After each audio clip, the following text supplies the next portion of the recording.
This is a video from my recent family holiday in Iceland.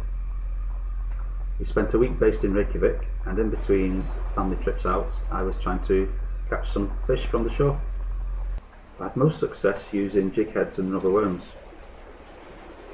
The one I'm using here is a 28 gram jig head with just a standard rubber worm. I can't remember who the manufacturer was.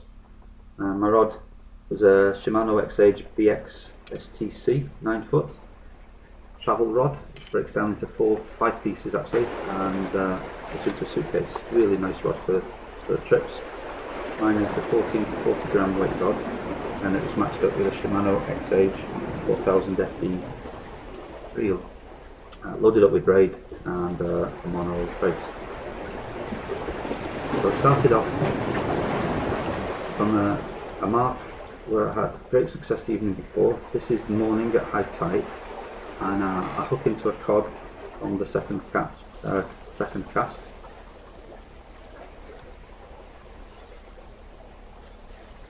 Not a particularly big fish, as you'll see, but I was on the evening before, I was fishing till about 1:30 in the morning, and on a receding tide, and I was catching cod up to, I would say the best one, around about the 5 pound mark.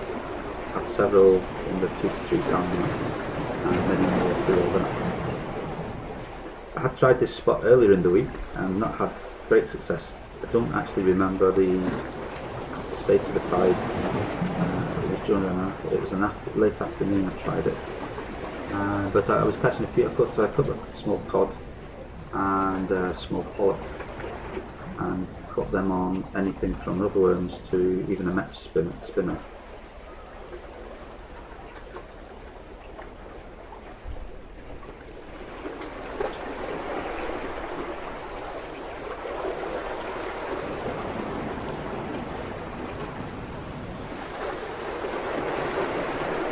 If you bear with the video, I'll actually show maps of the location, so if you are visiting Reykjavik, you can home in on the exact area and give it a try yourself. I had a few more casts with the worm and didn't hook into anything else, so changed over to a shad.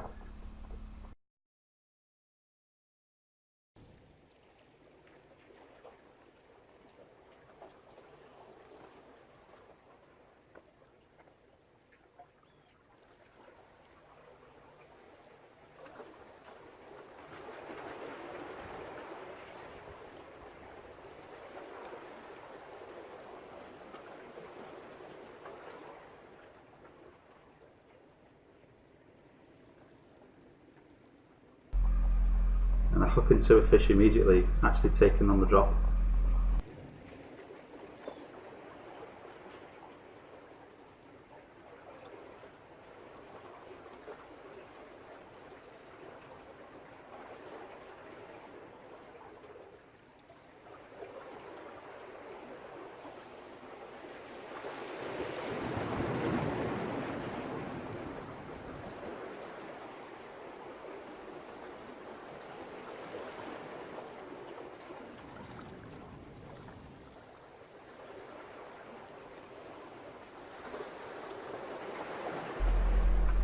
Another small cod, again for not under a pound.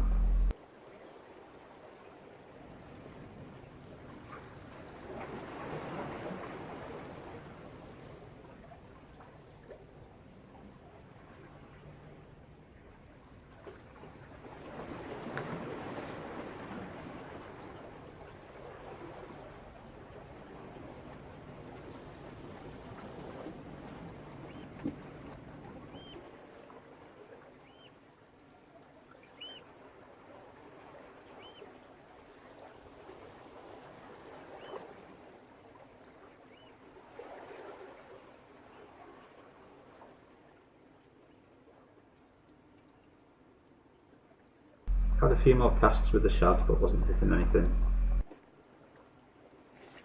So then I changed over to a smaller jig head, around about 14 grams, and a smaller rubber worm.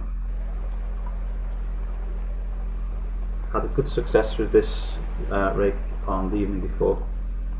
I think when the if I'd been fishing the evening before, no matter what I was putting on the end, I was probably going to catch.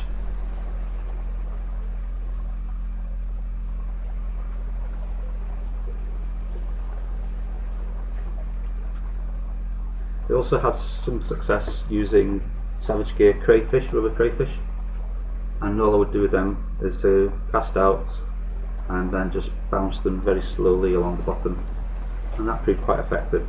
But the most I was getting most hits from the 28 gram jighead and long rubber worm.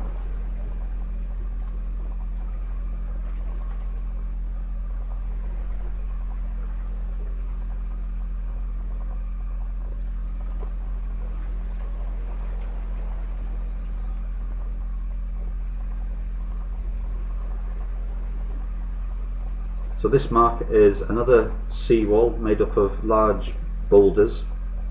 It's quite easy to clamber over. You need to take a little bit of care, obviously, and obviously the closer you get to the water line and where the weed is, then they do become a little bit slippy, so you do have to take care. So I had great success on the ebb tide, but the tide was going so far out that I was having difficulty actually landing the fish because of the slippery rocks, and not being able to pull them closely enough in. I didn't have a net or a gaff. I was having to just hold them out with the line, so the bigger fish I was catching were real difficult actually getting them out of the water. So if you can take a net with you, I would recommend it, but you'd need quite a long telescopic handle also.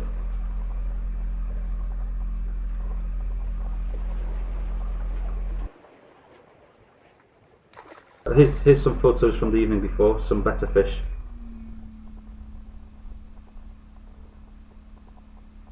I didn't have any scale, so I'm guessing it's here some of the large ones in the 2.5 3 pounds mark. But the best one I had in the evening, which I didn't get a photo of, was, I would say, touching 5 pounds, somewhere maybe between 4 and 5. So here's Reykjavik. Here's the circled area of where I was fishing. It's like what would I say? There's a retail park there, plenty of park. The 2 arrows you can see is where you can park the car, and then the yellow line is it's one continuous long sort of sea wall, and you can fish anywhere along there, right up until the edge of the storage tanks you can see in the top right. So give it a go. Hopefully you'll have as good as, if not better, success than I had.